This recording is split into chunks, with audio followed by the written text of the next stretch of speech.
Hello, my name is Heurtin, and today I'll be discussing how mythology is used in modern-day design to add symbolism to our everyday products. Specifically, the objective is to analyze instances of modern-day companies using Greek and Roman myth in graphic design and logos to add symbolism to their products or company brand. This approach to logos allows companies to communicate a lot of information relatively quickly through metaphor, making it a very common practice.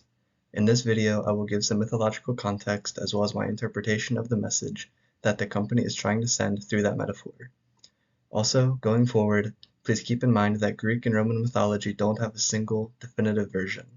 Instead, they're more like a patchwork of stories with different versions and interpretations woven together over time by various storytellers, poets, and cultures.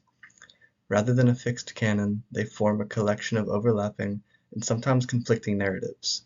Due to this, I will be using the interpretation seen in Ovid's Metamorphoses, if possible, but will use others if the story or characters don't appear in Ovid's version.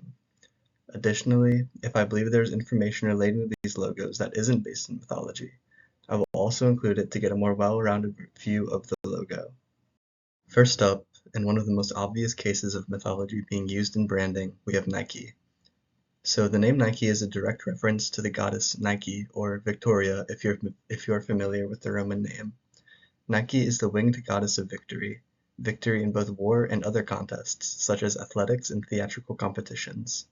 She is a distinct deity, but is very commonly depicted by the side of more prominent gods or goddesses as a symbol of success. In fact, she is often deeply associated with Athena, which is highlighted by the existence of the name Athena Nike. This epithet is used for Athena to represent her being victorious in war, with the temple of Athena Nike sitting atop the Acropolis in Athens to this day.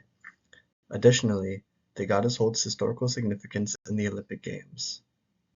For the context of the company Nike, we are primarily concerned with the goddess's influence over victory in athletics, seeing as how Nike is an athletic apparel brand.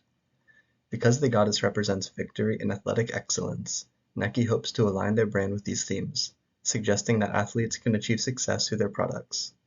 Something also worthy of note is that the famous Nike swoosh was inspired by the goddess's wings, further connecting the brand with qualities such as strength and speed. Next up, we have the soap company Dove. Though this mythological connection isn't as direct as Nike's, it most certainly has roots in mythology. The use of the dove in the marketing for the soap company is a reference to Aphrodite, or Venus for the Roman name. This is because one of Aphrodite's sacred animals is the dove. Being one of the most recognizable of the Greek and Roman gods, Aphrodite is the goddess of love, marriage, and desire, and is depicted as being a supremely beautiful woman. By indirect reference to Aphrodite through the dove, this company hopes to elicit qualities of physical beauty and love with their brand. It is also worth noting that even outside of mythological contexts, the dove is commonly regarded as being a symbol of peace, purity, and gentleness, which correlates to the company's goal of creating gentle products free of harsh ingredients. Next, we have NBC News. Not many people may know of this one, but the NBC logo is actually a depiction of the peacock. On the screen, you can see both the current and an older version of the logo, which makes it more obvious that it's a peacock being depicted. Because the owner of NBC News at the time, Radio Corporation of America, also manufactured color television sets, the variety of colors being used in the original peacock design was actually a marketing decision with the goal of convincing viewers of the program to purchase a color TV. Color TVs first saw commercialization around 1953, and the multicolored peacock first appeared in 1956. Later on, the peacock saw downsizing in its number of feathers from 11 to 6, with the 6 feathers representing the 6 divisions of the company. So what mythological significance does the peacock hold, and why did NBC choose the peacock to represent its company? The creation of the peacock is seen in the story of Io early on in Ovid's Metamorphoses. In the story, Zeus lusts for a mortal woman named Io, whom he sexually violates. To hide Io from his wife Hera, he turns her into a heifer, or cow. Hera sees through the disguise and asks for the cow as a gift, and puts Argus, a giant with 100 eyes, in charge of watching over her. Zeus, wanting Io freed, sends Hermes to kill Argus. Hermes plays music and tells stories until Argus finally dozes off, with all of his 100 eyes closing at once. Then Hermes kills him and sets Io free. Hera honors Argus by putting his 100 eyes on the tail of the peacock, which is why, mythologically speaking, peacocks have that eye-like pattern on their feathers. This story also explains why the peacock is one of Hera's sacred animals. Additionally, peacocks became symbolic for watchfulness and all-seeing knowledge. With that in mind, we can see that the use of the peacock in NBC's marketing is symbolic of features such as watchfulness or being all-knowing. It communicates the idea that through diligent journalistic work, they will uncover truth and communicate that to their reporting. Next, we'll talk about Starbucks. The character depicted on the Starbucks logo is a siren, a mythological creature that lured sailors to their demise through their mesmerizing songs. They are depicted with the upper body of a woman and the lower body of either a bird or a fish. They make several appearances throughout mythology, but they appear in Ovid when the Argonauts are returning home by ship after stealing the Golden Fleece. In this story, the sirens sing their enchanting song to the Argonauts, attempting to lure them to their doom. However, they are countered by Orpheus, a genius musician and member of the Argonauts, who plays his lyre and sings, drowning out the sirens and allowing the crew to advance without falling victim to their mesmerizing song. From this story, and from the nature of sirens, we can tell that sirens symbolize themes such as temptation and the risk of succumbing to one's desires, the dangers that lurk behind alluring facades, or they can just symbolize the general concept of temptation. From this context, we can see that the decision to use a siren as the logo for their company is symbolic of the allure of the product.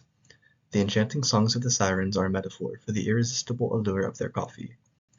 By choosing such a symbol, the company conveys the idea that their coffee is more than just a drink. It's an experience that beckons and captivates. Finally, we will be looking at Goodyear. The Goodyear logo includes the winged sandals, or the talaria, belonging to the god Hermes, who also has the Roman name Mercury. Talaria prominently appears in Ovid's Metamorphoses during the story of Perseus. In preparation to slay Medusa, Hermes gifts Perseus the talaria to aid him in battle. Later in the story, Perseus uses the talaria to save a woman named Andromeda from a giant sea creature by using the airborne mobility of the sandals to both evade and attack the creature from above. This exemplifies why talaria symbolize mobility and speed. Apart from the winged sandals, the logo also symbolizes the god Hermes himself.